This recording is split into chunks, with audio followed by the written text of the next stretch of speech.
नमस्कार। आपको हर दिन पावन श्रृंखला की जानकारी नियमित व सबसे पहले मिलती रहे, इसके लिए कृपया आप हमारे चैनल को सब्सक्राइब कर बेल आइकन अवश्य दबाएं। दिन पावन श्रृंखला की आज 21 फरवरी की कड़ी में आइए स्मरण करते हैं कित्तूर की वीर रानी चेन्नम्मा को। कर्नाटक में चेन्नम्मा नामक 2 वीर रानियां हुई हैं। किलाड़ी की चेन्नम्मा ने औरंगजेब से, जबकि कित्तूर की चेन्नम्मा ने अंग्रेजों से संघर्ष किया था। कित्तूर के शासक मलसर्ज की रुद्रम्मा तथा चेन्नम्मा नामक दो रानियां थीं। काकतीय राजवंश की कन्या चेन्नम्मा को बचपन से ही वीरतापूर्ण कार्य करने में आनंद आता था। वह पुरुष के वेश में शिकार करने जाती थी। ऐसे ही एक प्रसंग में मलसर्ज की उससे भेंट हुई। उसने चेन्नम्मा की वीरता से प्रभावित होकर उसे अपनी दूसरी पत्नी बना लिया।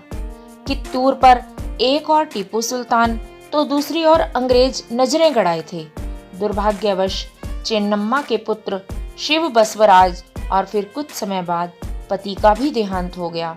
ऐसे में बड़ी रानी के पुत्र शिवरुद्र सर्ज ने शासन संभाला, पर वह पिता की भांति वीर तथा कुशल शासक नहीं था।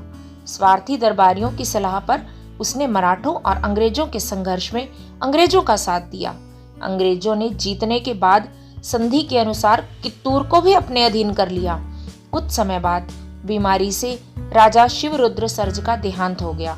चेन्नम्मा ने शिवरुद्र के दत्तक पुत्र गुरुलिंग मलसर्ज को युवराज बना दिया, पर अंग्रेजों ने इस व्यवस्था को नहीं माना तथा राज्य की देखभाल के लिए धारवाड़ के कलेक्टर थेकरे को अपना राजनीतिक दूत बनाकर वहां बैठा दिया। कित्तूर राज्य के दोनों प्रमुख दीवान मल्लप्पा शेट्टी तथा वेंकटेव राव भी रानी से नाराज थे। वे अंदर ही अंदर अंग्रेजों से मिले थे। थेकरे ने रानी को संदेश भेजा कि वह सारे अधिकार तुरंत मल्लप्पा शेट्टी को सौंप दे। रानी ने यह आदेश ठुकरा दिया। वे समझ गईं कि अब देश और धर्म की रक्षा के लिए लड़ने मरने का समय आ गया है। रानी अपनी प्रजा को मातृवत प्रेम करती थी, अतः उनके आह्वान पर प्रजा भी तैयार हो गई। गुरु सिद्धप्पा जैसे दीवान तथा बालन्ना, रायन्ना, जगवीर एवं चेन्नवासप्पा जैसे देशभक्त योद्धा रानी के साथ थे। 23 अक्टूबर 1824 को अंग्रेज सेना ने थेकरे के नेतृत्व में किले को घेर लिया। रानी ने वीर वेश धारण कर अपनी सेना के साथ विरोधियों को मुंह तोड़ उत्तर दिया। थेकरे वहीं मारा गया और उसकी सेना भाग खड़ी हुई। कई अंग्रेज सैनिक तथा अधिकारी पकड़े गए, जिन्हें रानी ने बाद में छोड़ दिया, पर देशद्रोही दीवान मल्लप्पा शेट्टी और वेंकटेव राव को फांसी पर चढ़ा दिया गया। स्वाधीनता की आग अब कित्तूर के आसपास भी फैलने लगी थी, अतः अंग्रेजों ने मुंबई तथा मद्रास से कुमुक मंगाकर फिर धावा बोला। उन्हें इस बार भी मुंह की खानी पड़ी, पर तीसरे युद्ध में उन्होंने एक किलेदार शिव बासप्पा को अपने साथ मिला लिया। उसने बारूद में सूखा गोबर मिलवा दिया तथा किले के कई भेद शत्रुओं को दे दिए, अतः रानी को पराजित होना पड़ा।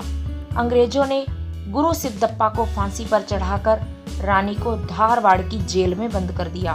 देशभक्त जनता ने रानी को मुक्त कराने का प्रयास किया, पर वे असफल रहे। 5 वर्ष के कठोर कारावास के बाद 21 फरवरी 1929 को धारवाड़ की जेल में ही वीर रानी चेन्नम्मा का देहांत हुआ। रानी ने 23 अक्टूबर को अंग्रेजों को ललकारा था। उनकी याद में इस दिन को दक्षिण भारत में महिला दिवस के रूप में मनाया जाता है। यदि आपको हर दिन पावन की यह जानकारी अच्छी लगी तो कृपया इसे लाइक कर शेयर अवश्य करें। भारत माता की जय।